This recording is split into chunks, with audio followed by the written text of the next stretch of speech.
Hi, I'm Dr. Dan Shapiro. I'm a plastic surgeon certified by the American Board of Plastic Surgery. I've been practicing in the Scottsdale Paradise Valley area since 1992, and that's all I do. I just perform cosmetic or aesthetic plastic surgery. A lot of patients come in asking me about breast augmentation, breast surgery, and ask me advice, how should I go about researching breast augmentation surgery and finding a plastic surgeon that performs breast augmentation. First and foremost, I think that you should seek out a board-certified plastic surgeon. Why? Because we go through the most extensive training, look for somebody who's got years of experience, and that way you know that there's a track record. There are people you can ask about results, you can get referrals from word of mouth, you can go on the internet and see a lot of before and afters. With that in mind, too much research isn't always good. I think it's good to find out what your alternatives are in terms of breast augmentation, what the implant possibilities are, whether silicone or saline, the incision types, around the nipple, beneath the breastfold, or in the armpit. But really, it's tough when people come in and they compare themselves without knowing what their examination will show. So a lot of people come in and they'll show pictures from the internet about breast augmentations, and they say, this was a 375 cc implant, that's what I want. What's important to understand is that everybody is different with regards to their physical presentation. People have different chest walls, people have different skin laxity, people have different subcutaneous fat and pre-existing breast tissue. So it is difficult to really estimate what that size implant will do with you without an examination.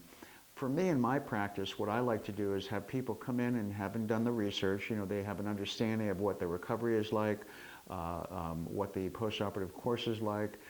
People oftentimes come in knowing about what the alternatives are, silicone versus saline, round versus shaped implants. But really, it's important to understand that I need to just get a feeling from you as a patient about what you're looking for. And for me, the best thing to do is to bring in some pictures from Victoria's Secret catalog with swimwear or bras. The reason being is I get a feeling of what you're looking for, and then I can apply that to your measurements and give you an idea about what size implant, what type of implant to use to make you happy.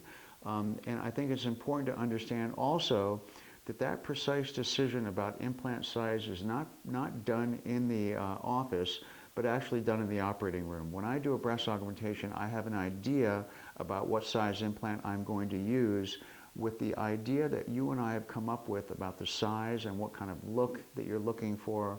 I will try different size implants and see what looks the best on you. And my revision rate with regards to sizing is very, very low. And with regards to preparing for a breast augmentation, see a couple consults. Don't see 5 to 10. I think you'll drive yourself crazy. And don't shop on price. I think that you really get what you pay for. And I think what you're paying for is surgical expertise, you're paying for communication, and ultimately you're paying for a great result.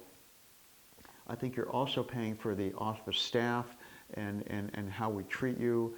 And we like to see a very, very emotionally supportive, seamless operative course for my patients that ultimately makes you happy and makes me happy and makes you feel as though you've done the right thing for many years to come. So the best way to find out if you're a candidate for breast augmentation, come in for a consultation, bring in some pictures of Victoria's Secret, and we'll go from there. Thank you very much.